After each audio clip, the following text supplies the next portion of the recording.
नमस्कार, मैं हूं जायरा। कोर्ट्स दिस वीक में आपका स्वागत है। इस बुलेटिन में अगले आधे घंटे हम आपको इस हफ्ते कोर्ट की बड़ी खबरों से रूबरू करवाएंगे। तमाम कोर्ट की कार्यवाही और सुप्रीम कोर्ट से लेकर हाई कोर्ट और लोअर कोर्ट्स तक के फैसलों को आपके सामने रखेंगे। तो आइए शुरू करते हैं courts this week.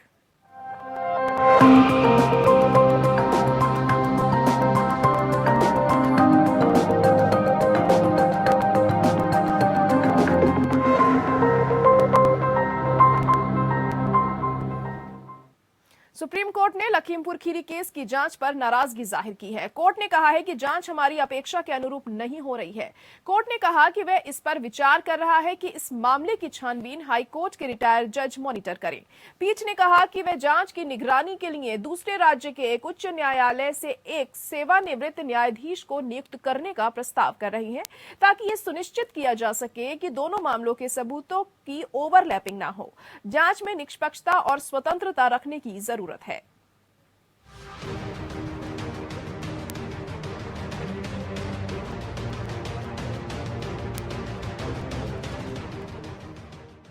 Uttar Pradesh के लखीमपुर में हुई हिंसा मामले में सुप्रीम कोर्ट में सुनवाई हुई। Chief justice N V Ramana की अध्यक्षता वाली पीठ ने मामले की सुनवाई करते हुए उत्तर प्रदेश सरकार की ओर से पेश की गई स्टेटस रिपोर्ट पर एक बार फिर से नाराजगी जताई है। कोर्ट ने कहा है कि हमने 10 दिन का समय दिया था, इसके बाद भी स्टेटस रिपोर्ट में कुछ नहीं है, सिवाय इतने कहने से कि गवाहों से पूछताछ की गई। कोर्ट ने कहा कि हमारी अपेक्षा के अनुरूप जांच नहीं की जा रही है। कोर्ट ने कहा कि दूसरे राज्य के न्यायाधीशों द्वारा जांच की निगरानी की जानी चाहिए।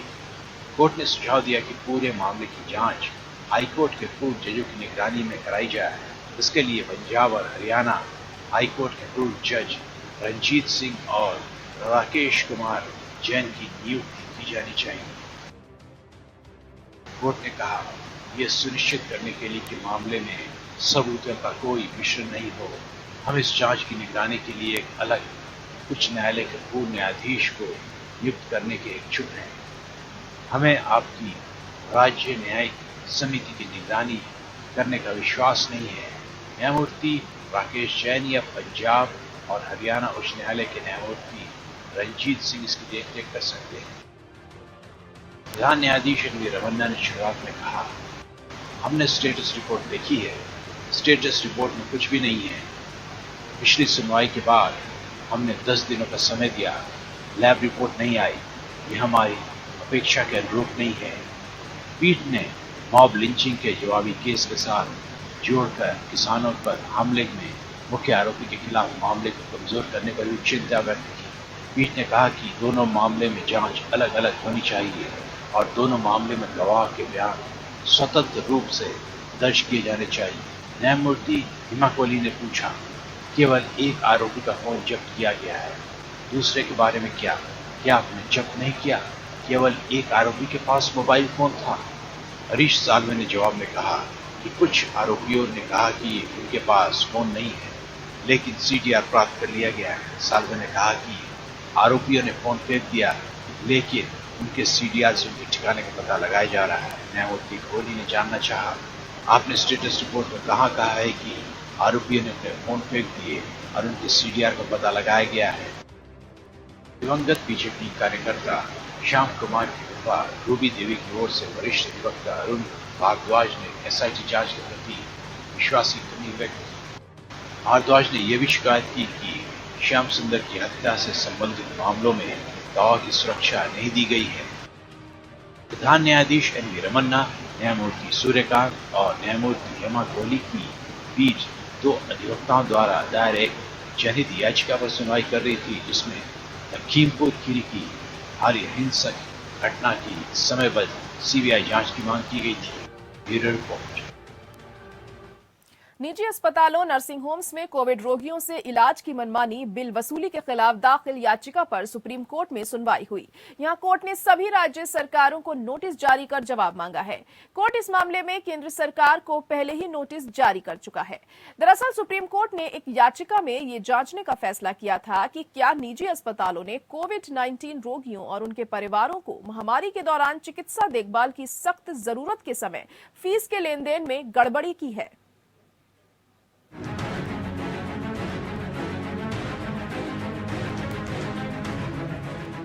सुप्रीम कोर्ट ने उस याचिका पर सभी राज्यों से जवाब दाखिल करने को कहा है, जिसमें कहा गया है कि कोविड-19 के समय मरीजों से मेडिकल बिल और अन्य चार्ज जो ज्यादा लिए गए, उसकी ऑडिट और जांच के लिए कमेटी का गठन होना चाहिए। सुप्रीम कोर्ट के जस्टिस DY चंद्रचूड़ की अगुवाई वाली बेंच ने इस मामले में सभी राज्यों को नोटिस जारी कर जवाब दाखिल करने को कहा है। साथ ही याचिकाकर्ता से कहा है कि वह अर्जी में बदलाव करे और सभी राज्यों को प्रतिवादी बनाए। सुनवाई के दौरान केंद्र सरकार की ओर से additional solicitor general KM Nataraj ने कहा, क्योंकि स्वास्थ्य राज्य का विषय है, ऐसे में राज्यों को प्रतिवादी बनाया जाना चाहिए। इसके बाद याचिकाकर्ता के वकील बल्लभ ठाकुर ने कहा कि वह अर्जी में बदलाव करेंगे। कोरोना के वक्त मरीजों से बिल के जरिए ज्यादा चार्ज किए जाने के मामले में दाखिल जनहित याचिका पर सुप्रीम कोर्ट ने सुनवाई का फैसला किया। याचिका में कहा गया है कि कोविड मरीजों से ज्यादा चार्ज किए गए बिलों को एग्जामिन करने के लिए मैकेनिज्म बनाया जाए। याचिका में कहा गया है कि प्राइवेट अस्पतालों ने ज्यादा बिल चार्ज किए हैं, उन बिलों की जांच की जाए। याचिकाकर्ता अनिल थापर की ओर से गुहार लगाई गई है कि इस मामले में उन अस्पतालों के बिल की स्क्रूटनी की जाए जिनके बिल में एक्स्ट्रा चार्ज किए गए हैं। याचिका में कहा गया है कि कई मरीजों से कोरोना के समय एक्स्ट्रा चार्ज लिए गए हैं। इनमें से कई मरीजों की मौत तक हो चुकी है। सुप्रीम कोर्ट ने कहा है कि इस मामले में हम प्रक्रिया बनाएंगे। सुप्रीम कोर्ट ने कहा कि ये याचिका जनहित याचिका के तौर पर दाखिल की गई है और याचिका में विशेष तौर पर उल्लेख किया गया है कि कोरोना के समय मरीजों को मेडिकल फैसिलिटी की जरूरत थी। प्राइवेट अस्पतालों में ये सुविधाएं लेने के लिए लोगों की भीड़ थी, क्योंकि पब्लिक हेल्थ सुविधाओं का अभाव था। इस दौरान मरीजों से ओवर चार्ज किया गया। एक अन्य मामले में सुप्रीम कोर्ट ने कहा है कि क्लिनिकल ट्रायल के डेटा को सार्वजनिक करने की गुहार पर 29 नवंबर को सुनवाई की जाएगी। सुप्रीम कोर्ट में अर्जी दाखिल कर वैक्सीन के क्लिनिकल ट्रायल और वैक्सीन के बाद के विपरीत रिएक्शन के डेटा के मामले में पारदर्शिता की गुहार लगाई गई है। Bureau report, APN।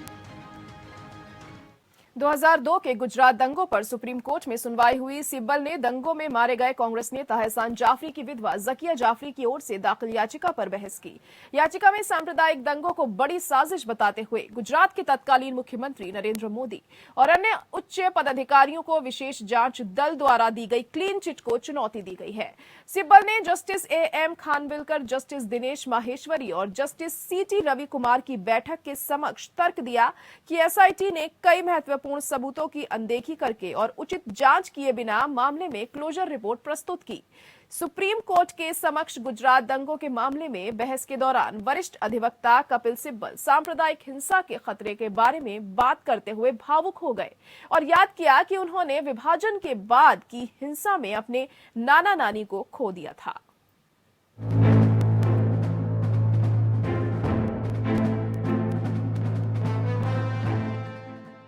2002 में गुजरात दंगे को लेकर दिवंगत कांग्रेस सांसद एहसान जाफरी की पत्नी जाकिया जाफरी द्वारा सुप्रीम कोर्ट में दाखिल की गई याचिका की सुनवाई हुई। 2002 दंगों में गुजरात के तत्कालीन मुख्यमंत्री नरेंद्र मोदी को क्लीन चिट के खिलाफ याचिका के मामले में जाकिया जाफरी ने SIT की जांच पर सवाल उठाए हैं। सुप्रीम कोर्ट में जाफरी ने कहा कि SIT ने जांच में प्रक्रिया का पालन नहीं किया। जाकिया की ओर से कपिल सिब्बल ने कहा कि इस पूरे मामले में SIT ने CDR की जांच नहीं की, गवाहों से बात नहीं की, फोन की जांच नहीं की गई। आखिर किस आधार पर क्लोजर रिपोर्ट दाखिल की गई? गुलबर्गा सोसाइटी की घटना में विस्फोटक लाने और इस्तेमाल करने वालों के खिलाफ कोई कार्रवाई नहीं की गई। अगर SIT गुलबर्गा मामले को ही देख रही थी तो SIT सभी मामलों को क्यों देख रही थी? वहीं SIT की तरफ से मुकुल रोहतगी ने याचिकाकर्ता की ओर से दी गई दलीलों को नकारते हुए कहा कि इस मामले में की गई शिकायत पर जांच में ऐसा कुछ भी नहीं मिला जिसके आधार पर इस जांच को आगे बढ़ाया जाए, जिसके बाद एसआईटी ने मामले में क्लोजर रिपोर्ट दाखिल कर दी है। सिब्बल ने कहा कि एनएचआरसी की तरफ से दाखिल याचिका को देखें तो साफ हो जाता है कि एसआईटी का मकसद सिर्फ गुलबर्गा ही नहीं था। धार्मिक भावनाएं भड़काकर लोग अपनी सत्ता की फसल के लिए उपजाऊ मिट्टी तैयार करते हैं। धार्मिक भावनाएं भड़काने की ऐसी घटनाएं ज्वालामुखी के लावा की तरह होती हैं। जहां भी लावा जाता है वहां सब कुछ जल जाता है। ऐसी घटनाएं भविष्य के लिए उन्माद की जमीन तैयार करती है। भावुक होते हुए सिब्बल ने कहा कि ऐसी ही घटनाओं में ही पाकिस्तान में उन्होंने अपने नाना नानी को खो दिया था। सिब्बल ने कहा कि जब इस मामले की शिकायत कोर्ट ने दर्ज की तो इसके पीछे कोर्ट ने कहा कि मामले की जांच करें, आरोपी पर मुकदमा चलाएं या क्लोजर रिपोर्ट दाखिल करें। इसके बाद मामले की जांच सीलबंद रिपोर्ट के जरिए पेश की गई। सिब्बल ने कहा कि हमारे विरोध याचिका के बावजूद मजिस्ट्रेट ने इस पर कोई कार्रवाई नहीं की, जबकि हमने अपनी विरोध याचिका में निजी चैनल के स्टिंग के कुछ हिस्सों का उल्लेख भी किया था। जब तक आप सबूतों की जांच नहीं करेंगे तब तक कोई भी अदालत, चाहे मजिस्ट्रेट हो या हाई कोर्ट या सुप्रीम कोर्ट, इस निष्कर्ष पर नहीं पहुंच सकती कि साजिश थी या नहीं। 1984 के सिख विरोधी दंगों की जांच अभी जारी है। Justice AM Khanwilkar, justice Dinesh Maheshwari और जस्टिस सिटी रविकुमार की पीठ ने याचिकाकर्ता की ओर से वरिष्ठ अधिवक्ता कपिल सिब्बल की दलीलें सुनी। Bureau report.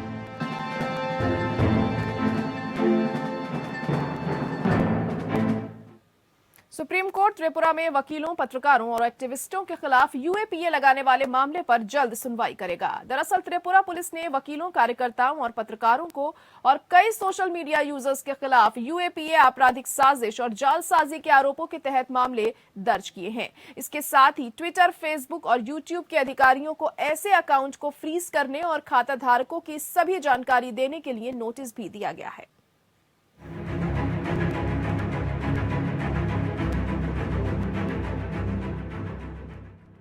त्रिपुरा में वकीलों, पत्रकारों और एक्टिविस्टों के खिलाफ यूएपीए लगाने का मामला सुप्रीम कोर्ट पहुंच गया है। इस मामले पर सुप्रीम कोर्ट जल्द ही सुनवाई करने के लिए तैयार हो गया है। सुप्रीम कोर्ट में दाखिल की गई याचिका में यूएपीए की एफआईआर को चुनौती दी गई है। सीजेआई एनवी रमन्ना ने कहा कि वो सुनवाई के लिए एक तारीख देंगे। वकील प्रशांत भूषण ने सीजेआई से इस मामले की जल्द सुनवाई की मांग की है। सीजेआई ने कहा कि आप इस मामले को लेकर हाई कोर्ट क्यों नहीं जाते। इस पर प्रशांत भूषण ने कहा कि हमने इस मामले में यूएपीए कानून को भी चुनौती दी है। इस पर सीजेआई ने कहा कि वो जल्द सुनवाई की एक तारीख देंगे। त्रिपुरा पुलिस ने वकीलों, कार्यकर्ताओं और पत्रकारों को कई सोशल मीडिया यूजर्स के खिलाफ यूएपीए आपराधिक साजिश और जालसाजी के आरोपों के तहत मामले दर्ज किए हैं। इसके साथ ही ट्विटर, फेसबुक और यूट्यूब के अधिकारियों को ऐसे अकाउंट को फ्रीज करने और खाता धारकों को सभी जानकारी देने के लिए नोटिस दिया गया है। अक्टूबर में दुर्गा पूजा के दौरान और बाद में बांग्लादेश में हिंदुओं के खिलाफ हिंसा का कई समूहों ने रैलियां निकालकर विरोध किया था।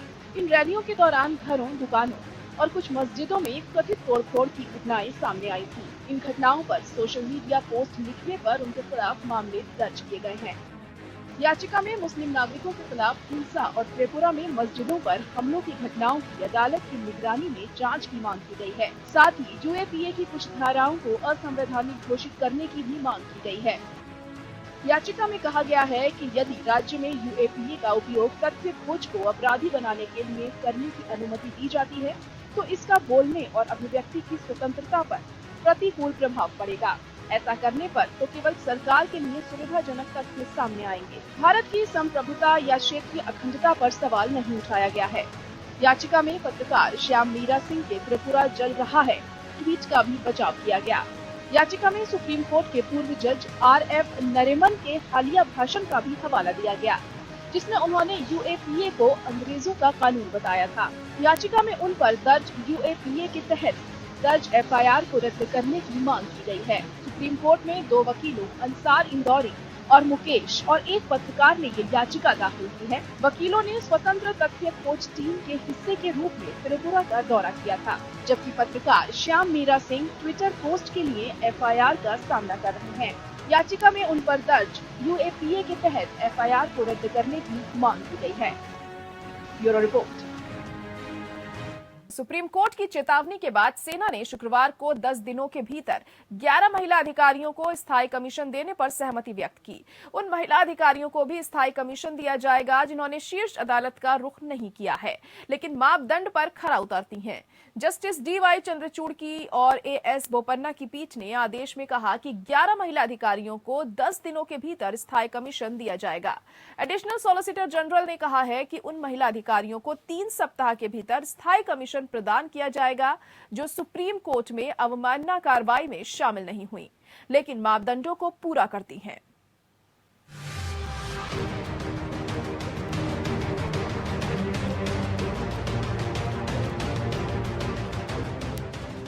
सुप्रीम कोर्ट के आदेश के बावजूद महिलाओं को स्थायी कमीशन नहीं देने को लेकर सुप्रीम कोर्ट ने थल सेना को फटकार लगाई है। सुप्रीम कोर्ट ने कहा है कि आपने कोर्ट की अवमानना की है, फिर भी एक मौका आपको दिया जा रहा है। इससे पहले सुप्रीम कोर्ट ने ऐतिहासिक फैसला दिया था कि सेना में महिलाओं को स्थायी कमीशन मिलना चाहिए, महिलाओं के साथ भेदभाव नहीं हो सकता। इसके बाद सुप्रीम कोर्ट की अवमानना की चेतावनी के बाद भारतीय सेना 11 महिलाओं को स्थायी कमीशन देने पर राजी हो गया है, लेकिन कुछ महिलाओं को मेडिकल या किसी अन्य वजह से स्थायी कमीशन नहीं दिया गया है। ऐसी 72 महिलाओं ने सुप्रीम कोर्ट में कोर्ट की अवमानना की याचिका दाखिल की है। इस मामले में शुक्रवार को सुप्रीम कोर्ट में सुनवाई हुई, जिसमें कोर्ट ने सेना के रवैये पर खूब खरी खोटी सुनाई।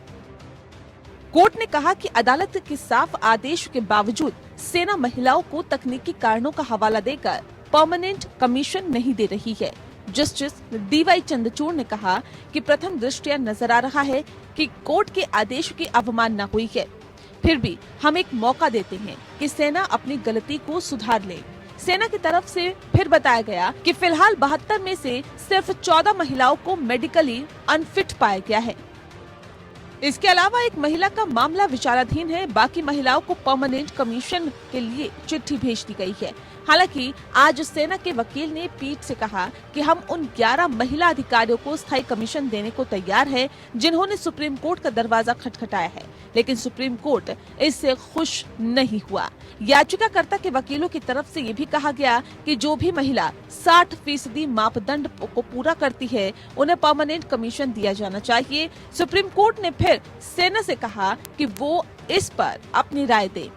न्यायमूर्ति डी.वाई. चंद्रचूड़ और न्यायमूर्ति बी.वी. नागरत्ना की 2 न्यायाधीशों की पीठ, जो भारत की पहली महिला मुख्य न्यायाधीश बनने की कतार में हैं, मामले की सुनवाई कर रही थी। महिला अधिकारियों का प्रतिनिधित्व करने वाले वरिष्ठ वकीलों वी. मोहना, हुजैफा अहमदी और मीनाक्षी अरोड़ा ने अदालत को बताया था कि महिला अफसरों को अयोग्य ठहराना सुप्रीम कोर्ट के फैसले के खिलाफ है। सुप्रीम कोर्ट ने भारतीय सेना को सभी महिला शॉर्ट सर्विस कमीशन अधिकारियों को स्थायी कमीशन देने का निर्देश दिया था। इस प्रक्रिया को पूरा करने के लिए सरकार को 3 महीने का समय दिया गया था। Bureau report. वहीं उपहार सिनेमाघर अग्निकांड मामले में पटियाला हाउस कोर्ट ने अंसल बंधुओं सुशील और गोपाल को सबूतों के साथ छेड़छाड़ का दोषी पाते हुए 7 साल की जेल की सजा सुनाई। गौरतलब है कि 1997 में दिल्ली के उपहार थिएटर में लगी आग में 59 लोगों की मौत हो गई थी। पटियाला हाउस कोर्ट ने दोनों अंसल बंधुओं में से प्रत्येक पर 2 करोड़ 25 लाख रुपए का जुर्माना भी लगाया है। दोनों को उपहार अग्निकांड मामले में करीब 1 माह पहले सबूतों के छेड़छाड़ का दोषी ठहराया गया था। सजा की घोषणा अब की गई।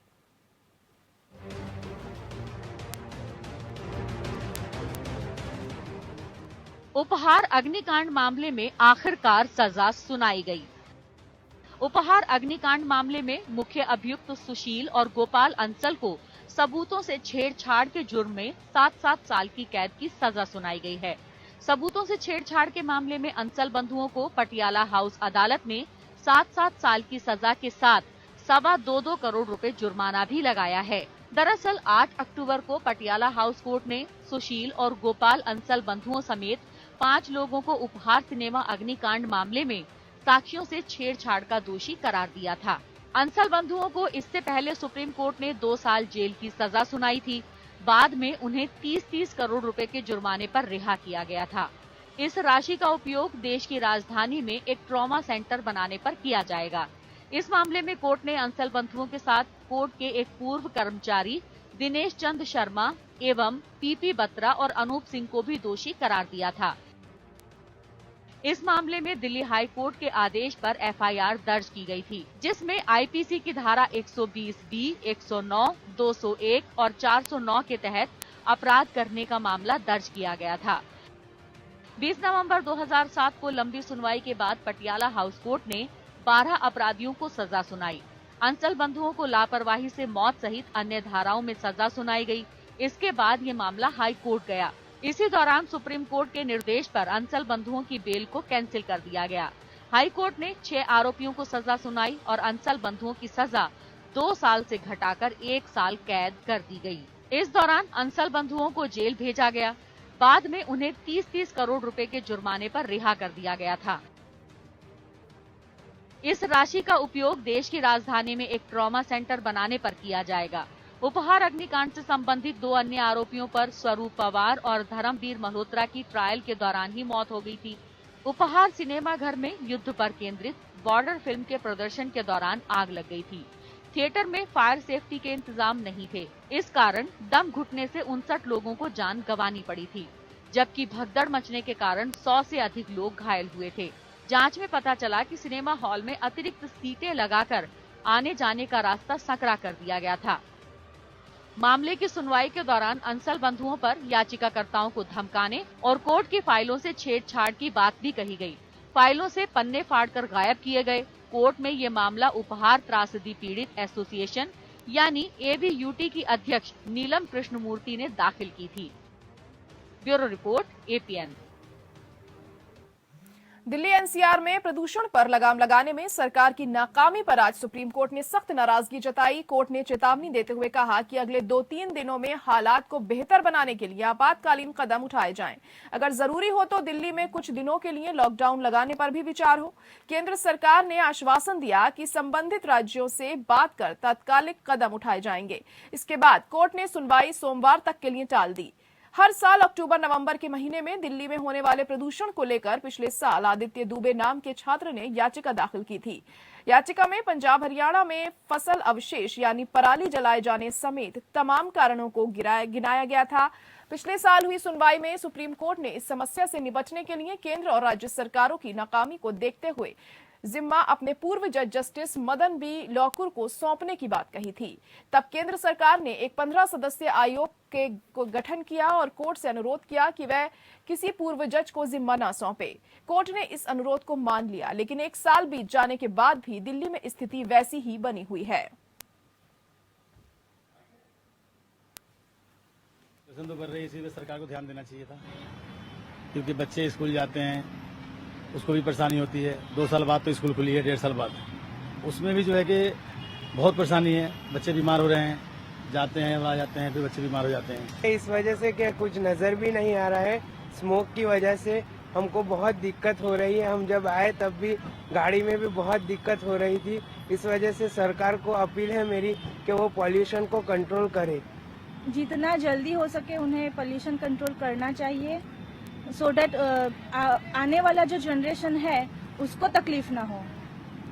जो बढ़ते बच्चे हैं स्कूल जाने में उनको दिक्कत होती होगी, किसी को सांस लेने में प्रॉब्लम हो रही होगी, तो मैं चाहती हूँ कि वो कंट्रोल हो जाए। पोल्यूशन तो बहुत बढ़ रहा है, जिसके कारण हमें सांस लेने में भी दिक्कत हो रही है, आंखों में जलन होती है, लेकिन सरकार इसके लिए कुछ कर नहीं रही है। यहाँ पे तो दिल्ली में रहना तो लोगों के लिए ऐसा है जैसे नर्क में रहना है। दिल्ली देश की राजधानी है और हम भारत को एक विश्व गुरु बनाना चाहते हैं, लेकिन हम देखते हैं कि हमारी जो शायद 10वां हिस्सा भी हमारा प्रदूषण के मामले में हम उस तरह से नहीं है। वहीं चित्रकूट नाबालिग गैंगरेप केस में यूपी के पूर्व मंत्री गायत्री प्रसाद प्रजापति को आजीवन कारावास की सजा सुनाई गई है। गायत्री प्रजापति को गुरुवार को दोषी ठहराया गया था। पूर्व मंत्री गायत्री प्रसाद प्रजापति समेत तीनों आरोपियों को आजीवन कारावास की सजा हुई है। वहीं 2-2 लाख का जुर्माना भी लगाया गया है। गायत्री प्रसाद प्रजापति, अशोक तिवारी और आशीष शुक्ला को आजीवन कारावास की सजा हुई। तीनों गैंगरेप और पॉक्सो एक्ट की धाराओं में दोषी पाए गए थे। आपको बता दें कि समाजवादी सरकार में गायत्री प्रसाद प्रजापति खनन मंत्री रह चुके हैं। गायत्री और 6 अन्य लोगों पर चित्रकूट की एक महिला ने अपनी नाबालिग बेटी संग गैंगरेप का आरोप लगाया था। महिला का कहना था कि वह मंत्री गायत्री प्रजापति से मिलने उनके आवास पर पहुंची थी, जिसके बाद मंत्री और उनके साथियों ने उसको नशा दे दिया और नाबालिग बेटी के साथ गैंगरेप की वारदात को अंजाम दिया। शिकायत के बाद गायत्री प्रजापति की तरफ से परिवार को धमकी देने की बात भी सामने आई थी। परिवार को एफआईआर दर्ज कराने के लिए सुप्रीम कोर्ट का दरवाजा खटखटाना पड़ा था। और इसी के साथ कोर्ट्स दिस वीक में आज के लिए इतना ही। मुझे दीजिए इजाजत। नमस्कार।